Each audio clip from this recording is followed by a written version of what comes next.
ቅድስት ማህሌትን አፈርድሜ አበላቻት። ቅድስት ማህሌት ምግብ እየሰራች ኩሽና ነበረች። ኩሽና ቅድስት ስትገባ ለምን መጣሽ ኩሽና? አንቺ ሰራተኛ ነሽ፣ ከዚህ ሀገር ሂጂና ሰራተኝነት ይብቃሽና አረጀሽ እኮ አወጅም እንዴ ብላ አለቻት። ቅድስትም በጣም ስትለተናደደች አንቺ ስለነገርሽኝ አይደለም የማገባው አለቻት።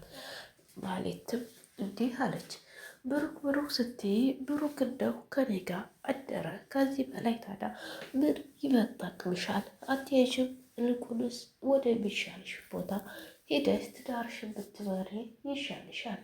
ብሩክን አገኛለሁ ብለሽ ነበር የተቀመጥሽው። ብሩክን ግን ልታገኝ አልቻልሽም። ታዲያ ምን ትጠብቂያለሽ? አለቻት። ቅድስትም እንዲህ አለኝ፣ ምንም የሚያገባሽ ነገር የለም። እኔ ብሩክንም ፈልጌ ይሁን ምንም ፈልጌ ይሁን እዚህ ቤት የምኖረው ሌላ ሰራተኛ አይደለሁም። አንቺ ሰራተኛ ሆነሽ መኖር ከፈለሽ ሰራተኛ ሁኚ፣ እኔ ግን በፍጹም ሰራተኛ አይደለሁም አለቻት። ቅድስት ስለነደዳት ነው እንደዛ ያለችው። ላኪን ግን ብሩክ ከእሷ ጋር ስላደረ ቅድስት በጣም ተናዳለች። ምክንያቱም እንዴት ከእሷ ጋር ያድራል ብላ በጣም ስሜታዊ ሆናለች። ብሩክም የመሮሽና ጅላጅል ሆኗል። ምክንያቱም ለምን ካለችኝ እንዴት ከሴትዮ ጋር እንዴት ብሎ ይተኛል?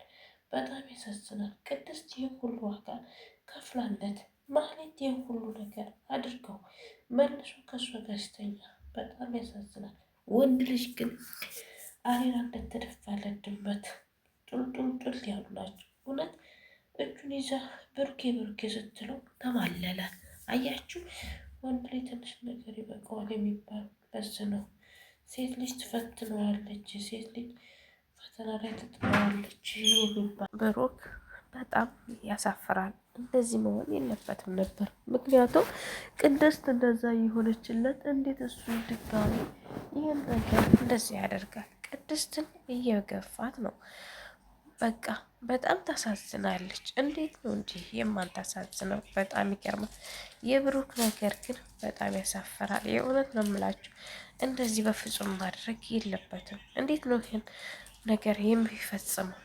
ማለት ስንት ነገር ስታደርገው ኖራ እንዴት ብሎ ከእሷ ጋር ሊተኛ ስቻለ? በጣም ያሳፍራል። የእውነት ከምንም በላይ እኔ በጣም ነው ያፈርኩበት። እሱስ እንዴት ሊሆን ነው? ይህንን ስለተደረገ ምን ይሰማዋል? በጣም ያሳፍራል። ቅድስት ይህን ሁሉ ዋጋ ለልጁ እንኳ ዋጋ የከፈለችለት አይበቃም? እንኳን አይደለም ሌላው ቀርቶ እንኳን ከቅድስት ጋር ሊያስተኛው ቀርቶና ሌላ ነገር ማድረግም አይመኝም ነበር። ማህሌት ጋር እንዴት ይተኛል? እንዴት እስተነሳለን? በጣም ያሳፍራል። ወንድ ልጅ ግን በቃ ያው አሪራ እንደተደፋለት ድመት መንጦልጦል ይወዳል።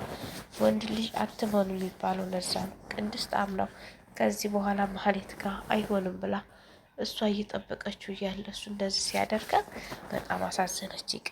ቅድስት በጣም ጥሩ ሴት አስተዋይ ናት። እንግዲህ እንደምንተዋት ክብሯን ጠብቃ የምትኖር ሴት ነገ ለባሌ ብቻ ነው ክብሬን የምሰጠው ብላ ጭቁን ብላ እየኖረች፣ እሱ ግን ለአንድ ቀን አዳረው ነው ለአንድ ቀን ስሜት ሆኖ ከማህሌት ጋር አደረ።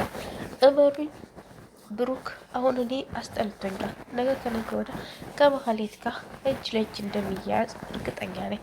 ማህሌት ጋር እንደሚዋደድና እንደሚፋቀር በፊቱ ላይ ያስታውቅበታል። ብሩክ ከማህሌት ፍቅር እንዳለው ድብና አድርጎ ነው የሚያስታውቀው። እና ማህሌት ጋር ፍቅር ባይኖርበትማ በፍጹም ከእሷ ጋር ሊተኛ አይችልም ነበር። አስባችሁታል? እንዴት ነው ከእሷ ጋር የሚተኛው? አይተኛም ነበር። እሱ ግን ከእሷ ፍቅር ስላለው ብቻና ብቻ አብሯት ሊተኛ የሞከረው። መድብል ግን አብሮ አድሯት እንደሆነ ጠርጥሯል። ቅድስት እያለቀሰች ሲያያት መድብል በጣም አዘነ። ምን አርጋሃለሁ ሲለው አይ ምንም። እንዴ ቅድስት እያለቀሰች አገኘኋት፣ አንተም ደንግጠሃል፣ ምንድን ሰርታ ነው ሲለው አረ ምንም አለው። የት ነው ያደርከው ሲለው እዚሁ አለ። ላኪን እሱ ያደረው ከማህሌት ጋር ነው። ያን አልነገረው። ሁለተኛ ግን ስህተት ጀምረህ ከሆነ አሁንም እኔ ጋር ነው የምንጣለው። ልጅቱ ኩርምት ብላ መጠበቂያ ያዘችው አንተን ነው። ይህን ነገር ደግሞ ተሳስተህ ሰጠህ። እሷን እያስለቀስከኝ ከሆነ እኔ አንተን በፍጹም አልፋታህም ማለት መድብል አንዳንድ ጊዜ ጀግና ነው፣ አስተዋይ ነው። ምንም ቢሆን ለቅድስት ያለውን ክብር ይገልጥላታል። ክብሯን፣ ፍቅሯን፣ ቁንጅናዋን፣ ሴትነቷን፣ ሁሉ ነገሯን ያደንቃታል። መድብል በጣም ጀግና ነው። ለሴቶችም ጠበቃ ነው። አይታችኋል ኤፍራታ ምንም ያክል ነገር ወንድሙን ብበድለውም ወደ እሱ ስትጠጋው ግን ተጠጋት። በጀግንነቱ ብቻ ነው መድብል የሚያኮራው እንጂ ሌላ ነገር አይሰራም። ሌላ ሴት ለሴት አይሄድ አይልከሰከስ፣ ከሴት ጋር አይማለል። በቃ ስራና ስራ ብቻ ነው የሚያገናኛቸው። አይታችኋል እንግዲህ ከኤፍራታ ጋር ያገናኛቸው ስራ ቢሆንም እንደዛ ሆኖ ስራቸውን ይሰራሉ። ምንም ነገር የላቸውም። ብሩክ እኮ ገና እንደ በእጇ ስትይዘው እኮ በቃ በፍቅሯ ጠባለ። በጣም ያሳፍራል። እንደዚህ ከሆነ ብዬ እኔ ብሩክን አልጠበቅኩትም ነበር። እናንተስ እንዴት ነበር የጠበቃችሁት? እስኪ ንገሩኝ።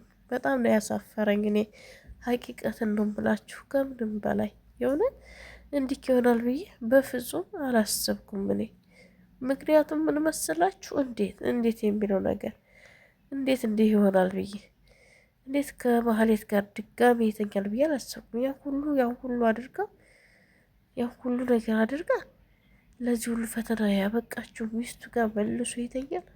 አይ ወንድ ልጅ ብቻ ለአዳሩ ብቻ ነው የሚፈልገው ማለት ነው። ወንድ ልጅ አዳሩ ላይ ተቀረበችለት አንዲት ሴት ልጅ አብሮ ያድራል ማለት ነው።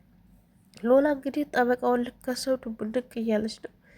እንግዲህ ምን እንደሚፈጠር ደግሞ አብረን እንሰማለን ማለት ነው። ውድ ሀገሬ ልጆች ከነበረን ቆይታ አመሰግናለሁ። በቀጣይ ቪዲዮ እስከምንገናኝ ሰላም ሁኑልኝ። እወዳችኋለሁ፣ አከብራችኋለሁ። ባይ ባይ። ይመቻችሁ ውዶቼ ማለት ነው። እኔ ከዚህ ድራማ የወደድኩት ምሳሌ ቅድስትን፣ መድብልን እና ዳጣን ያ ከዳጣ ጋር ደግሞ ደላለው ያም ፈታ ያለ ነው። ሞገስ ፈታ ያለ ነው። ሎላም ብትሏት ምስልስል ሚስት ናት። የሆነን ነገር ለራሷ ሸሽጋ የምትኖራት አትናገርም። በጣም ይገርማል። ሎላም ዝም ብላ ናት ማለት ነው። ትገርማለች። ለምን ደግሞ አትናገረው?